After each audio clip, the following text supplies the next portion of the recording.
Halo guys, welcome to my channel. Gimana kabarnya hari ini? Semoga kita semua sehat dan di dalam lindungan Tuhan ya guys. Pada kesempatan hari ini saya khusus akan membuat konten video tentang corona ya guys, atau COVID-19. Mungkin di sini saya hanya ingin sekedar untuk membagikan informasi atau pencegahan dan edukasi untuk kita semua ya guys. Saat ini Indonesia telah mengalami pandemi COVID-19.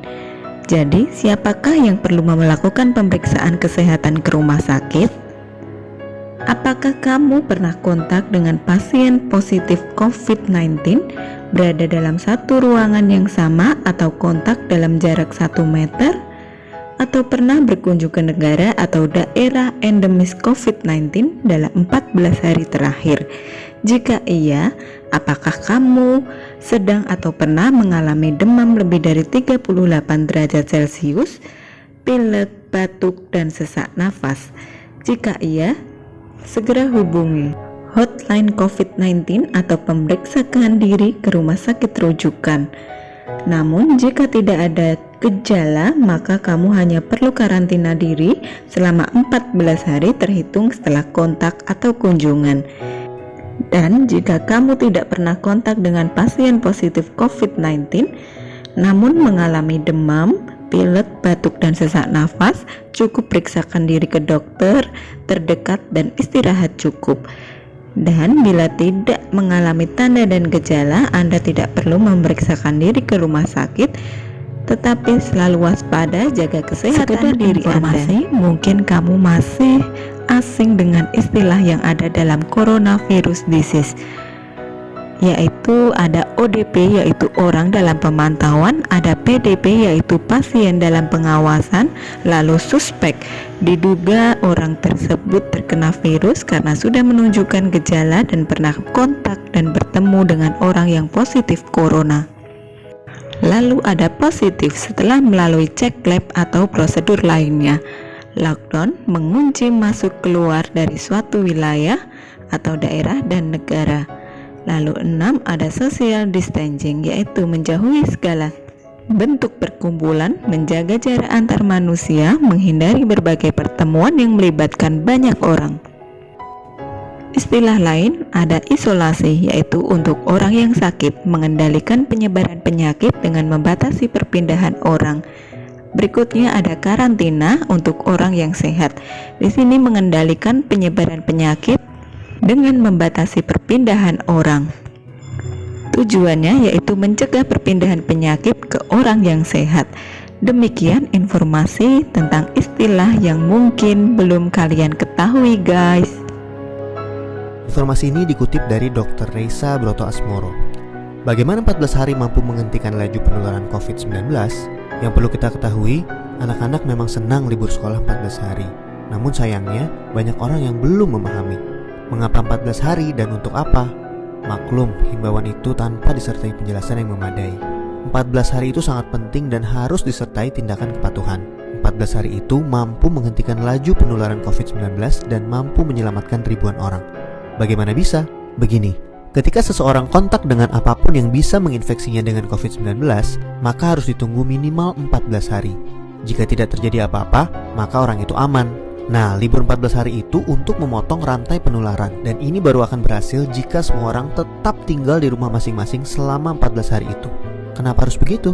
Contoh, seorang anak mulai libur tanggal 16 Maret selama 14 hari. Dia akan masuk sekolah lagi pada hari ke-15. Ternyata anak ini dan keluarganya menggunakan waktu libur itu untuk jalan-jalan, mengunjungi kumpulan orang, ke tempat saudara, ke mall, dan lain-lain. Seandainya dia jalan-jalan di hari ke-10 dan tertular COVID-19 di tempat yang ia kunjungi, mungkin pada hari ke-14 atau 15 belum ada tanda-tanda dia sakit, tetapi dia sudah membawa COVID-19 di tubuhnya dan berpotensi menularkan. Andai dia masuk sekolah pada hari ke-15 dan seterusnya, maka 14 hari libur sekolahnya itu tidak ada gunanya. penularan terjadi juga di sekolah, efek domino akan berlangsung dan rantai penularan tidak terputus. Untuk itu semua orang harus bekerja sama. Semua warga Indonesia harus membantu dan warga harus kompak, yaitu patuh untuk tidak kemana-mana dalam 14 hari itu kecuali untuk hal yang sangat perlu. Waktu 14 hari itu berguna untuk saling pantau. Jika ada orang yang menunjukkan gejala-gejala menderita serangan COVID-19, bisa segera ditangani dan hopefully penularannya hanya stop di dia, karena dia tidak kontak dengan orang lain dalam 14 hari itu. Jadi, mari kita mengisolasi diri untuk diri sendiri dan orang lain. Ya guys, jadi untuk pemeriksaan COVID-19 ini itu dilakukan jika mungkin kalian pernah kontak dengan pasien yang positif terjangkit virus corona ini, atau mungkin dalam jarak 1 meter pernah berdekatan, itu kalian bisa mengeceknya juga guys. Dan untuk virus ini gejalanya itu bisa demam lebih dari 38 derajat, terus batuk, terus lemas anggota tubuh. Kasih itu kita bisa periksa langsung guys, atau itu apakah benar terkena virus corona atau tidak. Jadi sebenarnya virus ini,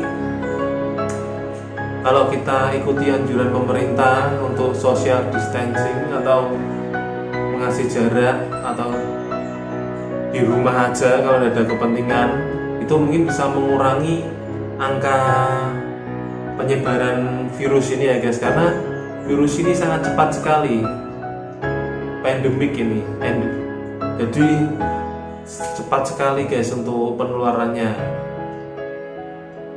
Dan virus ini bisa kita cegah mungkin kita dengan pola hidup sehat, makanan-makanan yang bergizi, rajin berolahraga, dan mungkin jangan berpikiran yang stres, selalu positive thinking, berdoa, dan terus semangat menjalani kehidupan ini. Virus corona bisa kita kalahkan dengan naikkan daya tahan tubuh. Oleh karena itu, saya membagikan 6 hal yang harus kita lakukan. C-O-R-O-N-A, corona. Pertama adalah jangan cemas. Jangan cemas, takut, khawatir, stres, galau, panik. Itu menaikkan adrenalin, menurunkan daya tahan tubuh, gampang diserang oleh virus.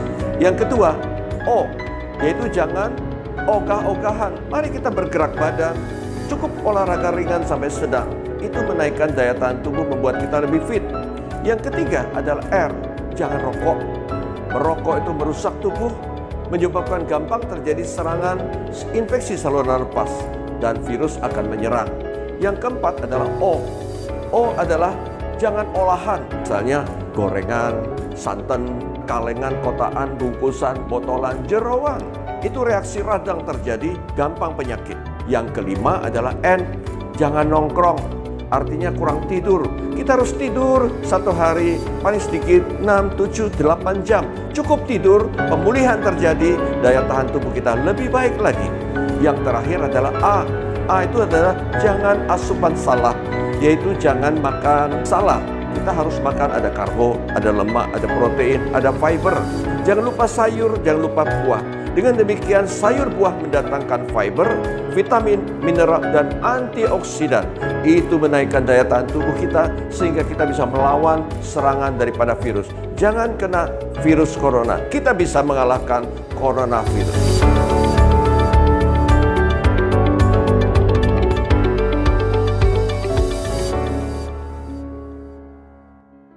Mungkin kita juga harus menerapkan pola hidup yang sehat, yang bersih, sering cuci tangan, terus untuk sehari-harian ya guys. Saat ini pemerintah sedang menerapkan social distancing daripada lockdown. Apa itu social distancing? Yaitu jauhi kerumunan, kerja dan belajar ibadah di rumah, meminimalisir bersentuhan atau berdekatan dengan orang lain, usahakan berjemur matahari di teras rumah, pastikan sirkulasi udara baik sehingga terhindar dari ruangan yang lembab. Tunda dulu kegiatan massal seperti arisan, reuni, dan sebagainya. Hal ini tentu saja diharapkan dapat memutus rantai virus corona.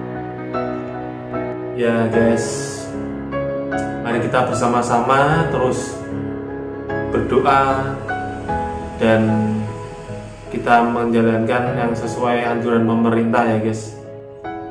Dan yang jika kalian suka jangan lupa like, komen, dan subscribe karena subscribe itu gratis, tidak ada ruginya. Oke guys, enjoy.